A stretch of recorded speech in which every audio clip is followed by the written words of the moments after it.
Hey everyone, and welcome to All Tech is Human with our live stream series that we're doing with TheBridge. If you haven't checked out our partner, TheBridge, check them out at thebridgework.com. But really excited for the conversation that we have today. What we've noticed over the last 2 years with the ethical tech summits that we've done is that a lot of college students, grad students, and young professionals have asked, how do I get involved in this responsible tech space? So here's what we've done. We've gathered up 2 leaders in the responsible tech field to talk about their own experiences, what they do in their career and their own background, and where they see this responsible tech field going. Really excited to bring on Yoav Schlesinger, who is the principal ethical AI practice at Salesforce. So welcome, Yoav. Thanks. Great to have you here. It's also great to have Rumman Chowdhury, who is the responsible AI lead at Accenture. So Rumman, welcome to our live stream. Thank you. Thanks for having me. Well, again, I know we have a ton of questions that came in, so thank you all for inserting your questions when you signed up on Eventbrite. But also want to mention for everybody joining us today, you can find the comment section if you're joining through YouTube. Just type a comment in, and we're going to see a bunch of those and insert them onto screen. So to start us off, we received a question that was basically saying, okay, both of you have very interesting, intriguing titles, right? So the principal ethical AI practice at Salesforce, responsible AI lead at Accenture. So we're seeing a lot of these newer types of titles. The question really is, how do we get those titles? And really to understand that, I think we have to understand about each of your backgrounds. So Rumman, we'll start with you. We received a question talking about what is your academic and career background? And also, can you describe what you do in your position? So I'd love to kind of hear more about your journey and then what you do at Accenture. Yeah, so I am a quantitative social scientist. My PhD is in political science. I have done stats programming since and I'm absolutely just going to date myself because since undergrad in late 90s, early 2000s. So I always like to say I'm not born of tech. So I worked in public policy and nonprofits. I worked as an economist for a while. I worked at a small consulting firm creating statistical models for the pharmaceutical industry, all this before my PhD. I went for my PhD at 29 and I always notice there's always these debates that pop up in conversations around when is too old to do anything, and I find those very bizarre. At 29 when I went for my PhD. And while I was in my PhD program, I heard about this new job called data science. And to me, that was a quantitative social scientist, because if I were to say there's a common theme in all of the jobs I've ever had, whether it's in public policy or a for-profit consultancy or as an economist, it has always been, I like taking data about human beings and understanding patterns of human behavior. And that to me is what a data scientist does. The coding is fine. I didn't really get the obsession with programming in Silicon Valley within data science over the rigorous social science part of it, like operationalizing variables and understanding, measurement and all of that stuff, right? For example, if we wanted to figure out if someone should be hired for a job, let's figure out smart ways to determine the metrics we are looking for before we start jumping into some fancy new algorithm, right? That comes later. So that's sort of a natural lead-in to do something like ethics, because honestly, it wasn't really, I didn't even think about it as ethics back then. This is in 2013, 2014. I was just like, you guys just doing this wrong. And I still think that. So I was, frankly, in talking career path, and David, we were talking about this before we hopped on, I probably get 2 to 3 emails a week from people asking, how do I do this? Or what my journey was. And frankly, I wish I could say there was some grand design. There really wasn't a grand design to it. I just happened to have literally studied all of the things that enabled me to do this job. One of my subfields was political philosophy, for example. I did my master's in quantitative methods, so stats, and then my PhD and one of my undergrad degrees was just in understanding human behavior, social sciences. So I actually was approached by Accenture around late 2016, early 2017, and they were at that time, the concept of ethics and AI was just this, like, people talked a lot about like Terminator and HAL, frankly. I used to literally have a slide before every talk where I said there are 3 things I don't talk about: Terminator, HAL, and Silicon Valley entrepreneurs saving the world. Like, if I dig back old enough, I can probably still find that slide. So that's where I've been for the past, over 3 years, basically 3.5 years. It's been a really wild ride because, like I said, it was very early days when I started, and it was really fun to be in this field from the ground up. And what I really love is how huge it's gotten, how multidisciplinary the backgrounds of all the people are, and that's how it should be. That is a sign of a good and thriving industry. So that's my background. That's how I got here. Oh, I think you'd also ask like what I do at Accenture. I really love my job. What I love about my job is I have to solve problems for people. I work with some of the biggest companies in the world, and I help them create responsible AI solutions. And this goes from everything from the early level strategy around how do we develop our principles around ethics, fairness, et cetera. Like fundamentally, like what do these things mean in an applied sense, and not the sort of esoteric, like AI should do no harm, like that's really nice, but I don't know what to do with that, right? And then even to creating solutions. So a few years ago, my team and I created the first tool in the market to identify at an enterprise level to identify and mitigate algorithmic bias. That was the fairness tool. And since then, we've developed an entire framework of an algorithmic assessment. So we deliver technical solutions, and we even help companies work on things like strategic communication. How do you talk to your employees about the use of artificial intelligence or machine learning models, and explain to them, that you are thinking about ethical use, or maybe this isn't the super creepy invasive tech that they might imagine it is. Because frankly, often what we find, not often, but we have found this enough times, is that people are very smart about the negative impacts of tech, which is great. But then sometimes there's so much confusion around what is and is not AI, machine learning, and data science, that a very simple model that maybe has existed for a very long time will be responded to quite negatively at a company, or maybe externally, and it was due to a lack of good communication about what is and isn't happening. So it's it's a lot. I have 13 global leads. They're all amazing. So I work with our government relations people, with policy people, with our internal people and general counsel, legal and compliance. We have an entire arm called responsible business that has nothing to do with me. That's like internal to Accenture. I work with them. So it's just like, there's a lot. It's really There interesting. is a lot. Yeah. Well, Yoav, I think this is a good time to bring in some of your background, and then also your role at Salesforce. So could you tell us a little bit about your own journey here? Yeah, like Rumman, my journey is delightfully nonlinear. So I sort of stumbled into where I am today. I got my undergraduate degrees in, like Rumman, political science and religious studies, actually, and was interested at the time in sort of the intersection between those two things.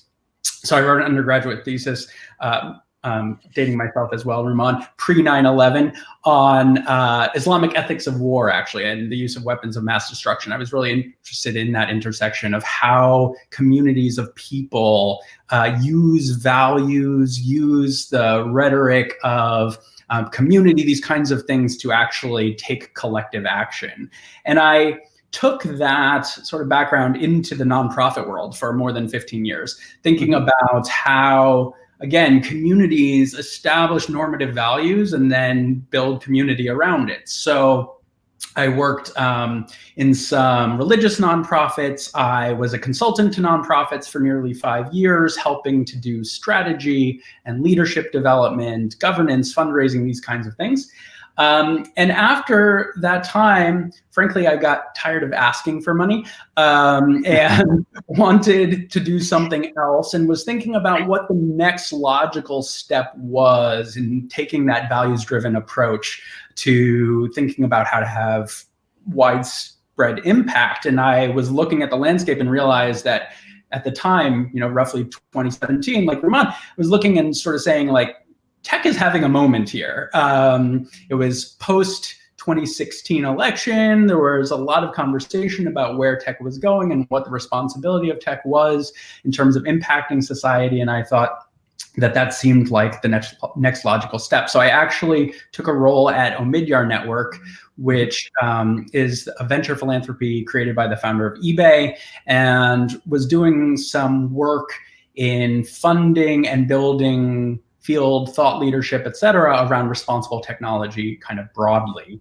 And through doing that work, decided that actually some of the interesting stuff would be within a large corporation to really think about how to put these things to the test. And so took a role just about a year ago at Salesforce in the ethical AI practice, where we are responsible for, amazingly, everywhere that AI touches Salesforce products and how our customers are then using those products. So it's kind of a two-pronged role. On the internal side, we have our own AI products that require sophisticated thinking around how do we debias these models? What kinds of templates are we shipping to our customers, right? So that they can make responsible decisions. And some of that we call ethics by design. So thinking really about how we build products to make it very easy for our customers to do the right thing and very hard for them to do the wrong thing, hopefully. And then also helping our customers think through the deployment of those products as well. So thinking about the creation of responsible models, making appropriate decisions about the uses of those models and that sort of thing. So that's what I do on a daily basis, working with engineers, product teams, all those kinds of folks building tech and helping them think through both the positive outcomes of building that tech as well as some of the negative possible consequences, and building features and products that mitigate those consequences to the extent possible. So both of you, you mentioned the term delightfully nonlinear, but both of you, I would say, fall under that. I guess the question I have is something that I receive a lot on my own end. Is people might ask how I, got into this field as well, and a lot of times my answer is usually through brute force or just kind of pushing it itself. I had one person push back recently, and they said, "Well, isn't that a decent level of privilege? Maybe something about your background made that more likely to happen." And I think right now we have a lot of people who are looking for the actual legitimate kind of direct pathways. We received a question earlier where it said, Rumman, I'd like to address this to you if I can. The question is, can you address how people of color and women can overcome any barriers to becoming the next generation of technologists and change makers? Yeah, that's a tough question to answer. It dovetails really nice to what you were talking about with privilege. To be honest, because I'm South Asian, I frankly think that I come from a massive amount of privilege in tech. I think that this is going to sound very strange. My brownness cancels out my womanness, so that people don't, and because I have all of the degrees from all of the schools, I don't get as often directly challenged. I will say I get a lot of the weird oblique questions like, so who's your technical lead? I'm like, oh, me? Is my master's in stats and my 2 undergrad degrees from MIT not enough for you and my quantitative methods? Okay. And you get a lot of those weird, like, oblique questions. Is there an easy way? No. Is there an institutionalized way? No, to be honest. I mean, it's been great to see a lot more commitment from leadership. But I don't really know what any of that means. I have always worked in actually quite male-dominated industries, even within nonprofits, because I always worked as an analyst or like a quant person, and that's usually not where there are mainly a lot of women. I wish I had a really good answer. I guess what I'd say is I personally feel a strong sense of responsibility as a woman in leadership to help people and advise people, and especially young women who want to get into the field. Certainly the concept of mentorship didn't really exist in my early career. And maybe I could have benefited from it. I don't know, I think I ended up okay. Yeah, like I said, I wish I had an easy or a good answer for that. And the answer is really there is none.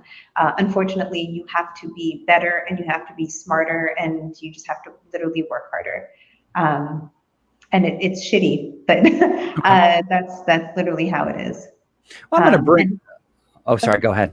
Oh, I was going to say, but hopefully for those of us, there are more and more women in leadership, and for a lot of us, our way of working with diversity and inclusion is not just, or not necessarily, to go to all the big events or whatever, but it's to do what we can for the people around us who aren't being heard, no matter who they are.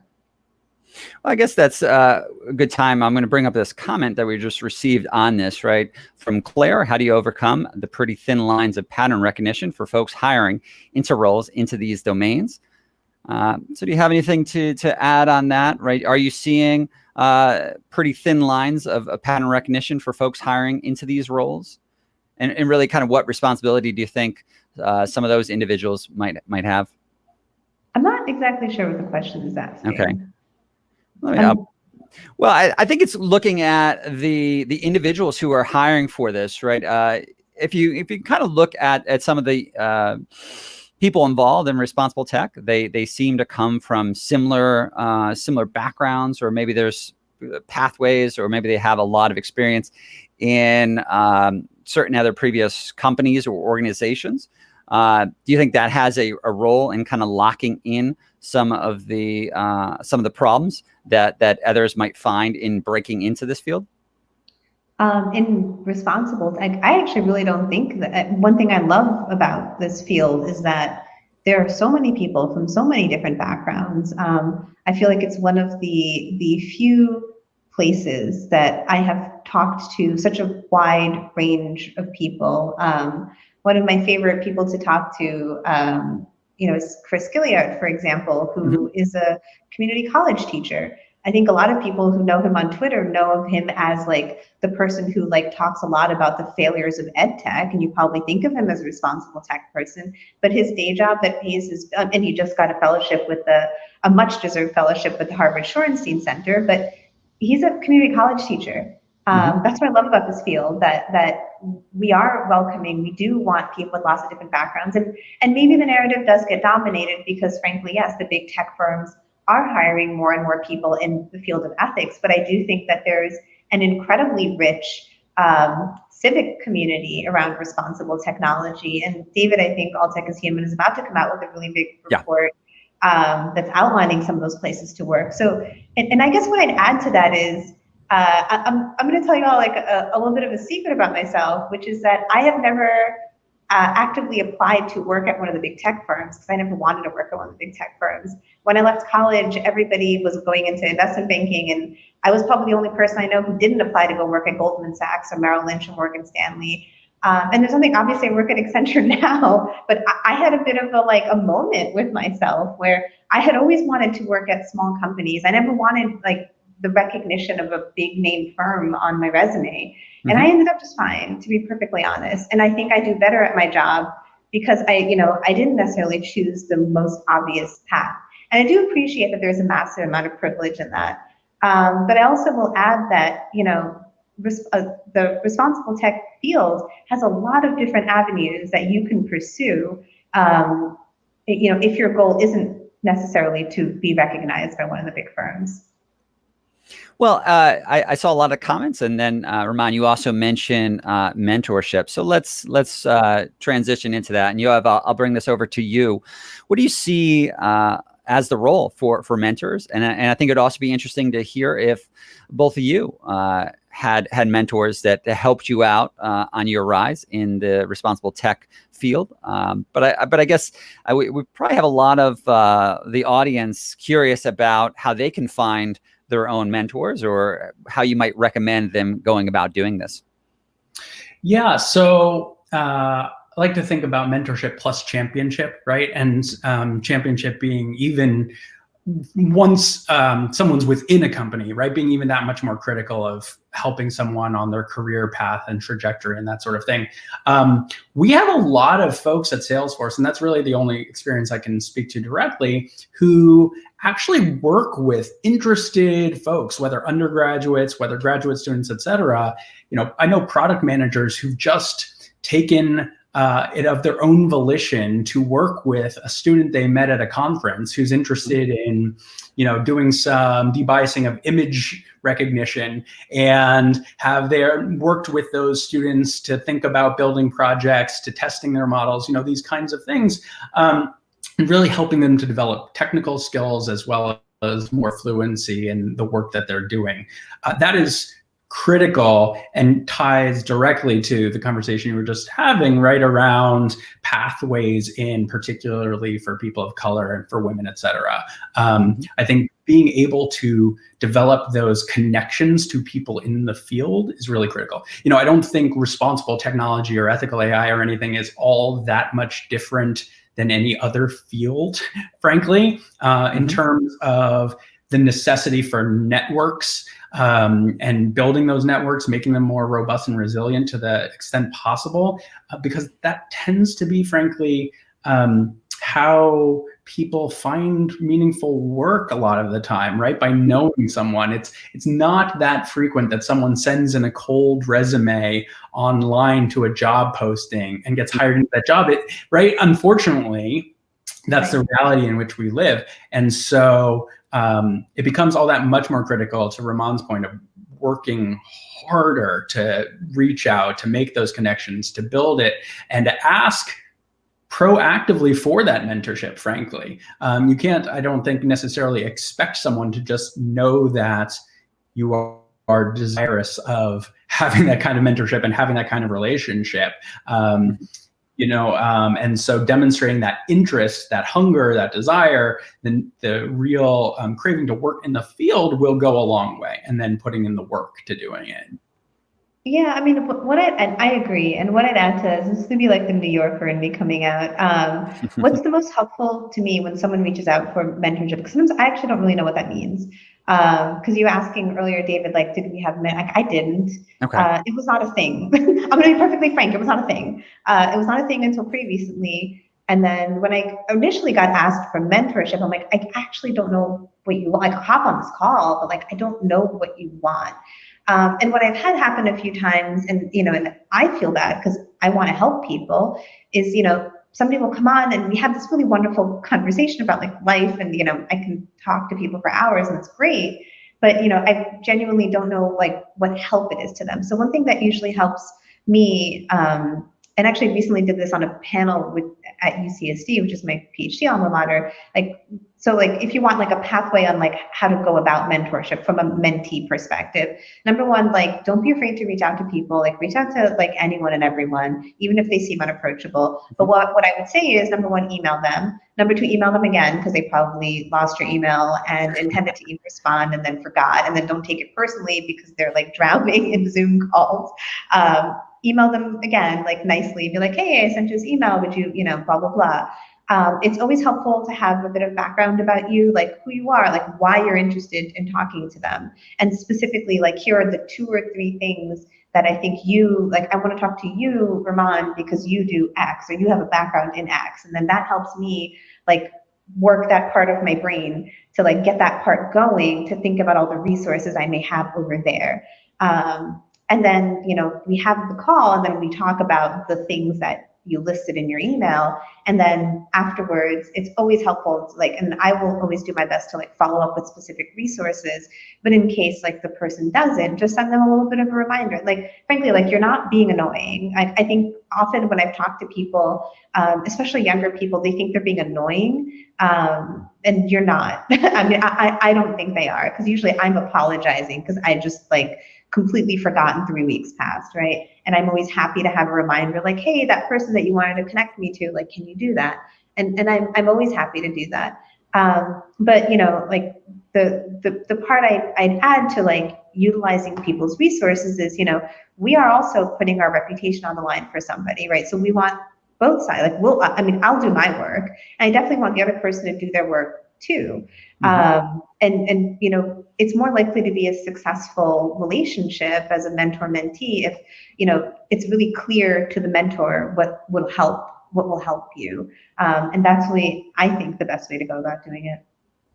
Rumman, earlier I think in your kind of intro, you mentioned kind of the classic Terminator problem that, hey, you don't want to talk about Terminator, but that's something that we oftentimes associate. Well, I'm not going to ask you about the Terminator, but what I'm going to use that for is a lot of the complication of these thorny tech society issues are less easily identifiable, like the Terminator, right? It's not a robot that's knocking down my door. It's something that's altering my human condition, or altering the how I communicate, or the people that I hang out with, or even the world that I conceive of, right?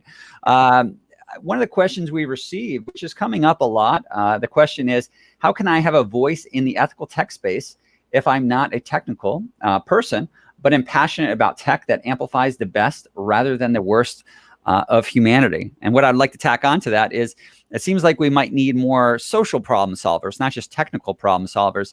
What role do these individuals have to play, and then how do you think they can get involved in this field? Yeah, I think the best thing is to, and I would give this advice, by the way, to anybody who's trying to go into any industry, because before people asked me about getting into responsible tech, they asked me about getting into data science. Mm-hmm. Sorry, that's my, you probably hear a bunch of noise, sorry about that. So what I always say is, your background is very valuable no matter what job you're getting. So one of the questions I used to be asked is, how did you move from political science into data science? Because those seem totally different. To me, it didn't seem totally different. So I just leveraged the best of what I had done in political science, which is do a lot of work in understanding how to build algorithms, frankly, right? So I was a quant, and leverage that within data science. So my answer would be, what is your background? What are you good at, and what have you studied, and how does that relate to responsible tech? Then I would say, go find an organization that is working along those lines, or has something that they're building that could use your skill set, and just reach out to them, because a lot of these organizations are still pretty small, and they're looking for really smart, really good people to help them out. I guess the next question, I'll bring this point up where Andrew was talking about going from the private sector to the public sector, more on the political side, and mentioning different fellowships such as Tech Congress. What I'd like to kind of extend also with that question is, it seems like there's many different ways for people to influence how technology is developed and deployed. It can be inside of larger companies like both of you are doing, or it can be outside of it, more the public sphere. What are the different areas of influence that you see a need for in responsible tech? I mean, where would you like more individuals to get involved?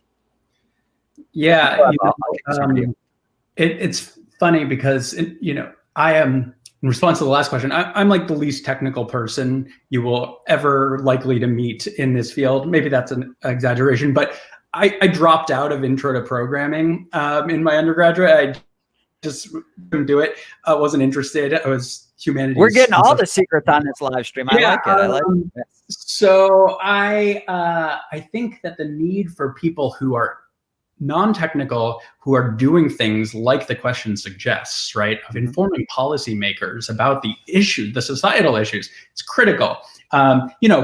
Congress is getting slightly better. If you looked at the antitrust hearings, I guess it was last month, the questioning was better than it was 2 years ago, but clearly there's a need for policymakers to better understand technology and the issues that it's having impact on in society.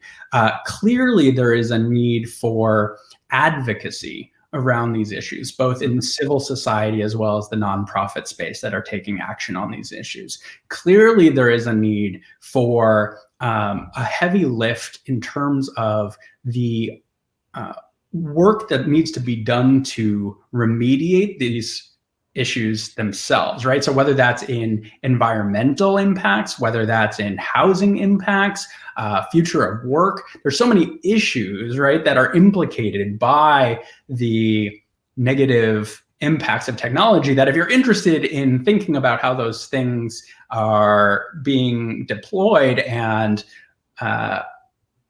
amplified, then there's definitely work to be done, regardless of your background and regardless of specifically like where you want to plug in. There's just an infinite number of places that you can plug in, because actually implicated by this is kind of everything, right? So you can find your niche, and you can find not just at the core of technology, but if there's something else that you want to bring and draw that connective tissue to another issue, then the opportunities amplify even that much more.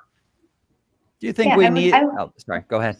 I was gonna say, I would agree. And if anything, if you want to go into policy, like responsible AI in policy, it is the right time to do it. I think more and more politicians are aware. They want to get smart. The biggest thing they need is education. There are not enough, unbiased, I would say. Unbiased is the wrong word for it, but like basically right now they're getting advised about technology by the very same companies that they would regulate. And they're desperately looking for organizations and groups and individuals who are smart on technology, who are able to advise them on the implications of it. So if you do have a background in technology, but especially in have a bit of an understanding of how policy works, like it is the best time to be entering. I can think of like 8 organizations just in the last year who have been hiring either a director of policy or have been very aggressively building out their policy team. Wonderful. Yeah, and I know there's a lot of great organizations. I think somebody mentioned Tech Congress. Also, Aspen Tech Policy Hub is training a lot of individuals on this as well. Let's get into a few more specific questions, though, about your roles at Salesforce and Accenture. I have a question that came in right here, talking about your own specific ethics. Where do you draw your ethics values from for decision making? How do you balance your personal ethics against your company's definition of ethics or other communities' ethics? So Yoav or Rumman, whoever wants to jump in there first can have first dibs at the question. I know this comes up frequently as well. Yeah, I'll start because it's actually a really big conversation. When I first started my job, my title of like responsible AI lead was different because most people have the title of ethical. And specifically, we chose responsible because it's actually not my job to impose my moral framework onto somebody else. I actually feel really strongly about just in general in life, but then also even as a company. So then, of course, what happens when you run into a situation where an organization has an ethical framework that is not in alignment with yours? Frankly, I back out. I just wouldn't do it. And I've been very lucky at Accenture that, I've been, quite principled, I suppose, with that, but also our leadership really does support. So I guess in thinking of some of the questions that people were talking about earlier, like how do we get in, like how do we get the support? Like, to be honest, a lot of it is just like, what is the support you're going to get from leadership? Because you can't fight a one-way battle. And if it feels like a one-way battle, you're in the wrong place, and find the place that suits you. Accenture has been very supportive of me, and I haven't really been in the situation a ton, but there have been some times when I backed out of doing things because I didn't think it would go in the right direction or the direction I wanted it to go in. But first, I'd say like it's actually not my job to impose my moral framework on another company. What my job is to help them identify, and most of them have identified their moral compass, but think about their moral compass as it applies to emerging technology and artificial intelligence. But second, if I did think that a company was trying to pursue ethics washing, et cetera, I would just back out. And the one thing I'd say, especially about, I can't speak for other companies, I can only speak for Accenture, and not just from an ethical perspective, but from ethics predates technology in a sense where ethics has existed in legal and compliance for quite some time, right? Whether we're talking about Sarbanes-Oxley or the 2008 financial crisis, Accenture has definitely been in a position where we have said no to clients. We say no, frequently enough because of not just purely legal and compliance reasons, but ethical reasons as well. So I'm not asking for something incredibly radical. It just has to be justified and not just like, I don't feel like it. It has to be justified in terms of, I don't think this is a smart move for the company. I don't think necessarily maybe we should be working on this project or with this client. As long as I have a smart, and well thought through way of framing it, I have not really run into major issues before.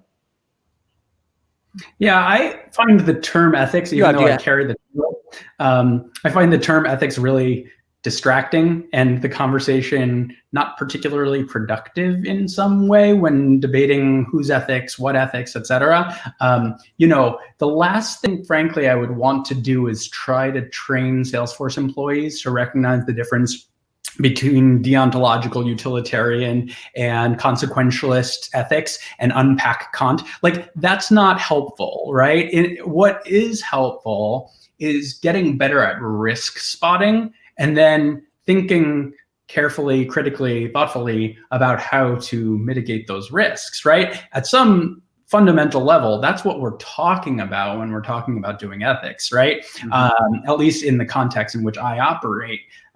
It's not necessarily applying some moral framework as much as it is understanding how could this negatively impact a person? How could this negatively impact a community, the underserved in some way? And once you've identified that risk, the ethics is about preventing that negative consequence, right? So I think that my ethics versus the company's ethics really align when we're talking about just preventing bad things from happening. So if we're looking at risk spotting,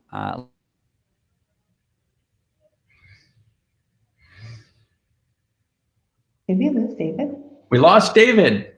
We lost David. This is you and me. Let's continue going. Well, so by the way, while we wait, we're back.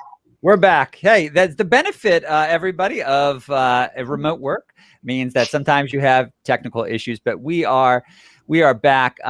The topic I wanted to bring up, and I'll start with you, Rumman, is that in order to see these risks, we oftentimes need to have a variety of backgrounds, and everybody with their own background has their blind spots, if you will.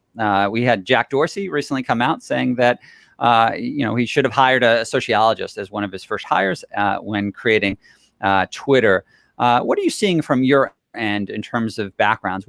What backgrounds do you think we need more of if we're going to, as Yoav talked about, if we're going to increase the risk spotting? So I guess if I would take a step back, what I'd say is there is and will never be a single person that has all the skill sets for this job. And interestingly, it's quite akin to data science. And the example I used to give in data science that I now give in responsible tech is, remember in the 90s when there used to be a job called webmaster, and one person had to manage, and everyone always laughs because we all, like, if you are old enough, you remember this, like a single person used to have to manage the concept is mind-boggling today because we have armies of people, little armies at companies managing a website. And if you went back to like 1998 and said, hey, like Expedia, you need more than just a webmaster, they'd be like, no, we hired a web guy. Like the web guy does this, and it was always a web guy, right?